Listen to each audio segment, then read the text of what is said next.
Hi friends, welcome back to 5 star rating kitchen. ఇవాళ వీడియోలో ఆరోగ్యానికి ఎంతో మేలు చేసే పెసలతో ఒకసారి ఇలా చేసి చూడండి. ముందుగా పొయ్యి మీద కడాయి పెట్టుకొని కడాయి హీట్ అయిన తర్వాత 1 కప్పు వరకు 3 పెసలు తీసుకోండి. ఇప్పుడు వీటిని దోరగా వేయించుకోవాలి. నార్మల్ పెసలు అసలు తీసుకోకూడదు. ఈ పెసలతోనే చేసుకున్నట్లయితేనే మనకి ఈ పొట్టంతా ఉంటుంది కాబట్టి ఆరోగ్యానికి మంచిది. ఇప్పుడు వీటిని ఈ కలర్ వరకు వేయించుకోవాలి. వేయించక ముందు పెసలు, ఇప్పుడు వేయించుకున్న తర్వాత ఈ కలరు. ఇప్పుడు వీటిని ఒక ప్లేట్లోకి తీసేసుకోవాలి. నెక్స్ట్ అదే కళాయిలో మనం 5 స్పూన్ల వరకు బియ్యం తీసుకోవాలి. ఇక్కడ ఏ బియ్యం అయినా తీసుకోవచ్చు, రేషన్ బియ్యం అయినా తీసుకోవచ్చు, లేదంటే సోనా మసూరి, మన ఇంట్లో దాన్ని బట్టి తీసుకోవచ్చు. ఇప్పుడు వీటిని కూడా దోరగా వేయించేసుకోండి. ఇవి కూడా వేగిన తర్వాత ఒక ప్లేట్లోకి తీసేసుకోండి. ఆల్రెడీ మనం వేయించుకున్న పెసలు ఉన్నది కదా, దానిలో వేసేసుకోండి. నెక్స్ట్ అదే కళాయిలో బాదం ఒక 10 నుండి 15 వరకు వేసుకొని వేయించేసుకోండి. ఇవి వేగిన తర్వాత వీటిని కూడా మనం ప్లేట్లోకి తీసేసుకోవాలి. మనం ఆల్రెడీ వేయించుకున్న పెసలు బియ్యం ఉన్నాయి కదా, వాటిలోనే వేసేసుకోవచ్చు. ఇప్పుడు మొత్తం అన్నీ కూడా ప్లేట్లోకి తీసుకున్నాం కదా. ఇక్కడ మనం పెసలు, బియ్యం మరియు బాదం పప్పు ఈ 3 తీసుకున్నాము. వీటిని పూర్తిగా చల్లారనివ్వండి.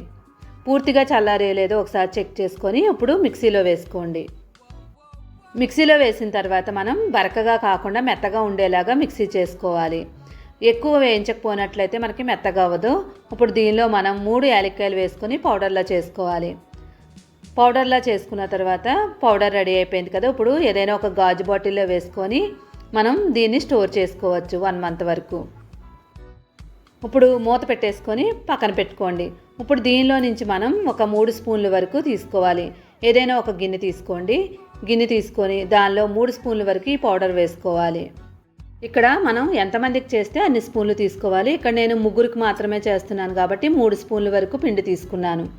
ఇప్పుడు దీనిలో గ్లాసున్నర వరకు నీళ్లు వేసుకోండి. 1 స్పూన్కి అర గ్లాస్ వేసుకోవాలి. 3 స్పూన్లు అయితే కనుక గ్లాసున్నర వేసుకోండి. చిన్న గ్లాస్ అయితే చిన్న చిన్న గ్లాసులతో 3 గ్లాసుల వరకు వేసుకోవచ్చు. ఇప్పుడు పిండి అనేది ఎక్కడా లేకుండా బాగా కలిపేసుకొని, కలిపిన తర్వాత ఇలాగ నీరులాగా ఉండాలి. పొయ్యి వెలిగించి పొయ్యి మీద పెట్టేసుకోండి. పొయ్యి మీద పెట్టిన తర్వాత కంటిన్యూస్గా కలుపుతూనే ఉండాలి, లేదంటే అడుగు పట్టేస్తుంది. 2 నిమిషాల్లోనే మనకి చిక్కగా అయిపోద్ది. ఆల్రెడీ వేయించుకున్నాం కాబట్టి పచ్చివాసన అస్సలు ఉండదు. చూడండి, చిక్కగా అయిపోయింది కదా. ఇలా చిక్కగా అయిన తర్వాత దీనిలో మనం బెల్లం వేసుకోవాలి. ఈ బెల్లం ప్లేస్లో కావాలంటే తాటి బెల్లాన్నైనా యూజ్ చేసుకోవచ్చు. బెల్లం తీపిని తినేదాన్ని బట్టి వేసుకోండి.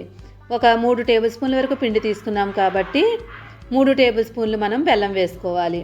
ఇప్పుడు మొత్తం అంతా బాగా కలిపేసుకోండి. బెల్లం అంతా బాగా కరిగించేసుకోండి. బెల్లం బాగా కరిగిన తర్వాత ఒకసారి చెక్ చేసుకోండి కరిగిందో లేదో. బాగా కరిగిపోయింది కదా.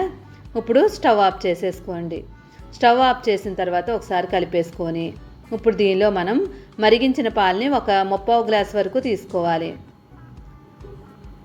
ఇప్పుడు ఈ పాలని మనం దీనిలో వేసేసుకోవాలి. పొయ్యి వెలిగించుకొని మనం పాలు వేసినట్లయితే కనుక మనకి విరిగిపోద్ది. స్టవ్ ఆఫ్ చేసేసుకొని అప్పుడు పాలను వేసుకొని కలిపేసుకోండి. ఇలా మొత్తం అంతా బాగా కలిపేసుకున్న తర్వాత చూడండి, మనకి మరీ చిక్కగా ఉండకూడదు, మరీ పలచగా ఉండకూడదు, ఇలా ఉండాలి. ఇలా ఉన్న తర్వాత ఇప్పుడు ఏదైనా ఒక గిన్నెలు కానీ లేదంటే గ్లాసులో కానీ తీసేసుకోండి. టీ కాఫీ తాగే బదులు రోజుకి 1 గ్లాస్ అయినా ఇది తాగి చూడండి. చాలామంది రాగి జావ తాగుతూ ఉంటారు కదా, పిల్లలు కూడా రాగి జావ తాగను అంటారు. అలాంటి పిల్లల కోసం ఇలాగా డిఫరెంట్గా చేసి పెట్టండి. ఇప్పుడు దీనిలో కొంచెం కొబ్బరి ముక్కలు, జీడిపప్పు ఏముంటే అవి వేసుకోవచ్చు. ఇది పూర్తిగా ఆప్షనల్, ఇవి ఉండాలని ఏమీ లేదు. కావాలంటే వేసుకోవచ్చు, లేదంటే స్కిప్ చేయండి. ఒకసారి మీరు కూడా ఇలా చేసి టేస్ట్ చేయండి. వీడియో నచ్చితే తప్పకుండా లైక్ చేసి ఛానల్ని సపోర్ట్ చేయండి. Thank you.